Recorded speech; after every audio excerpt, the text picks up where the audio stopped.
સુરતમાં બીઆરટીએસનું વિસ્તરણ બંધ કરાયું અને હવેથી નવા કોરિડોર નહીં બને। શહેરમાં મોટાભાગના રસ્તાઓ પહોળા હોવાથી બીઆરટીએસ બસનું નવા કોરિડોર નહીં બને। શહેરમાં દેશનો સૌથી લાંબો બીઆરટીએસ કોરિડોર છે, જે 110 કિલોમીટરનો છે। સાથે જ અહીંની બીઆરટીએસ બસ સંપૂર્ણ રીતે ઇલેક્ટ્રિક છે।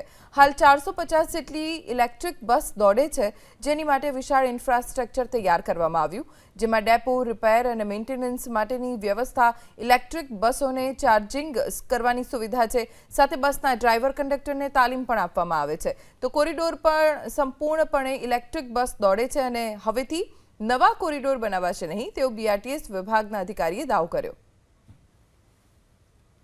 સુરતમાં બીઆરટીએસનું વિસ્તરણ બંધ કરાયું અને હવેથી નવા કોરિડોર નહીં બને। શહેરમાં મોટાભાગના રસ્તાઓ પહોળા હોવાથી બીઆરટીએસ બસનું નવા કોરિડોર નહીં બને। શહેરમાં દેશનો સૌથી લાંબો બીઆરટીએસ કોરિડોર છે, જે 110 કિલોમીટરનો છે। સાથે જ અહીંની બીઆરટીએસ બસ સંપૂર્ણ રીતે ઇલેક્ટ્રિક છે। હાલ 450 જેટલી ઇલેક્ટ્રિક બસ દોડે છે, જેની માટે વિશાળ ઇન્ફ્રાસ્ટ્રક્ચર તૈયાર કરવામાં આવ્યું,